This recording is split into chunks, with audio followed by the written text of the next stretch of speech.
இன்னைக்கு நம்ம ஒரு டின்னர் ரெசிபி பார்க்க போகிறோம். சொதி. இது இடியாப்பத்துக்கெல்லாம் ரொம்ப நல்லா இருக்கும். நீங்கள் இது பிரேக்ஃபாஸ்டாக கூட இது சாப்பிடலாம். அது எப்படி பண்ணுறதுன்னு பார்க்கலாம் வாங்க.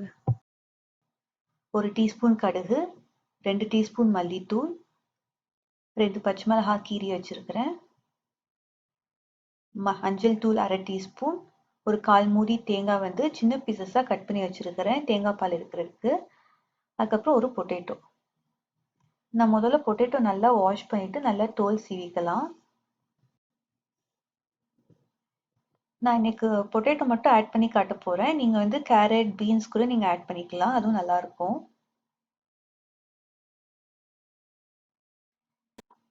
இப்போ இந்த மாதிரி நல்லா பொட்டேட்டோ நல்லா தோல் சீவியாச்சு. இப்போ நம்ம சின்ன சின்ன பீசஸா இது கட் பண்ணிக்க போறோம்.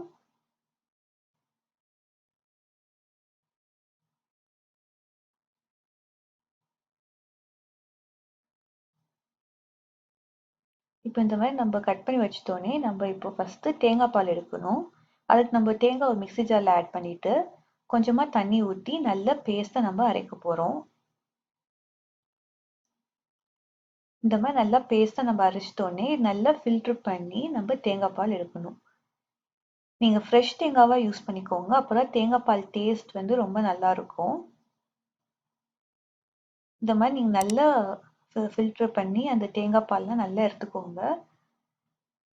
தேங்காய் பாலை நல்லா எடுத்துட்டோன்னே திருப்பி அந்த தேங்காவை ஆட் பண்ணிட்டு கொஞ்சமா தண்ணி ஊற்றிட்டு இன்னொரு வாட்டி நல்லா அது ஃபில்டர் பண்ணி தேங்காய் பால் எடுத்துக்கோங்க. இந்த மாதிரி நம்ம 3 வாட்டி நல்லா மிக்சியில் அரைச்சிட்டு இந்த மாதிரி நல்லா தேங்காய் பால் எடுத்து வச்சுக்கணும்.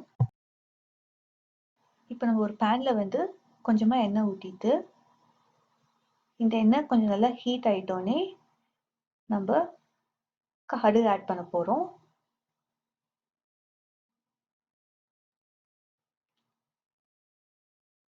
இப்போ கடுகு இந்த மாதிரி நல்லா பொரிஞ்சு வந்துட்டோன்னே நம்ம பச்சை மிளகாய் ஆட் பண்றோம். நீங்க குவான்டிட்டி நிறைய செய்றீங்கன்னா நீங்க அதுக்கேற்ற மாதிரி நீங்க பச்சை மிளகாய், பொட்டேட்டோ, மசாலாஸ் எல்லாம் நீங்க ஆட் பண்ணிக்கலாம். நான் இப்போ செய்யற குவான்டிட்டி வந்து 2 பேருக்கு சரியா இருக்கும். இப்போ நம்ம பொட்டேட்டோ ஆட் பண்ணிட்டு நல்லா மிக்ஸ் பண்ணிக்கோங்க, அப்பதான் கீழே வந்து அடி பிடிக்காம இருக்கும். நம்ம கொஞ்சமா தண்ணி ஊற்றிக்கலாம். நம்ம தண்ணி ஊற்றிட்டு நல்லா மிக்ஸ் பண்ணோம்னா பொட்டேட்டோவும் சீக்கிரமா வெந்துடும், கீழும் அடி பிடிக்காம இருக்கும். நம்ம கொஞ்சமா உப்பு சேர்த்துட்டு கொஞ்சமா மஞ்சள் தூளும் ஆட் பண்ணிட்டு நல்லா மிக்ஸ் பண்ணிக்கோங்க.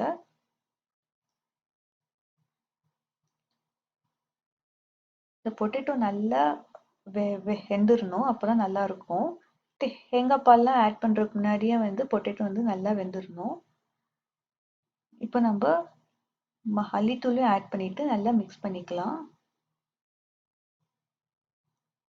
கொஞ்சமா தண்ணி ஊத்திட்டு நல்லா மிக்ஸ் பண்ணிக்கலாம். இப்போ இதை நல்லா நீங்க மிக்ஸ் பண்ணிக்கோங்க. அந்த மசாலாவில் அந்த பச்சை வாசனை எல்லாம் போற வரைக்கும் நல்லா மிக்ஸ் பண்ணிக்கோங்க. ரொம்ப ஹை ஃப்ளேம்ல வைக்க வேண்டாம், மீடியம் ஃப்ளேம்லயே வச்சுட்டு நல்லா மிக்ஸ் பண்ணிட்டே இருங்க.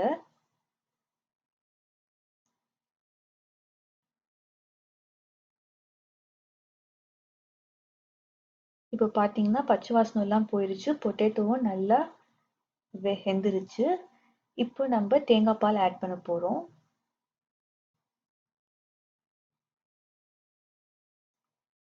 தேங்காய் பால் ஆட் பண்ணிட்டோன்னே ரொம்ப கொதிக்க விடக்கூடாது. அதனால உங்களுக்கு எவ்வளவு தண்ணி வேணுமோ நீங்க தண்ணி ஆட் பண்ணிட்டு உப்பு காரம் எல்லாம் சரியா இருக்கான்னு பார்த்துக்கோங்க. இந்த கன்சிஸ்டன்சியே சரியா இருக்கும். இப்போ இந்த மாதிரி கொஞ்சம் லைட்டா கொதிக்க ஆரம்பிச்சிருச்சு. இப்போ நம்ம ஸ்டவ் ஆஃப் பண்ணிட்டு ஒரு சர்விங் பவுல்ல இது மாத்தி வச்சிடலாம். இப்போ கோகனட் சொதி சூப்பரா ரெடி ஆயிருச்சு. இது வந்து இடியாப்பத்துக்கெல்லாம் ரொம்ப நல்லா இருக்கும். நீங்க பிரேக்ஃபாஸ்ட், டின்னரா கூட இதை நீங்க ட்ரை பண்ணி பார்க்கலாம். நீங்களும் வீட்டில் இதை ட்ரை பண்ணிட்டு எப்படி இருக்குன்னு சொல்லுங்க. தேங்க்யூ.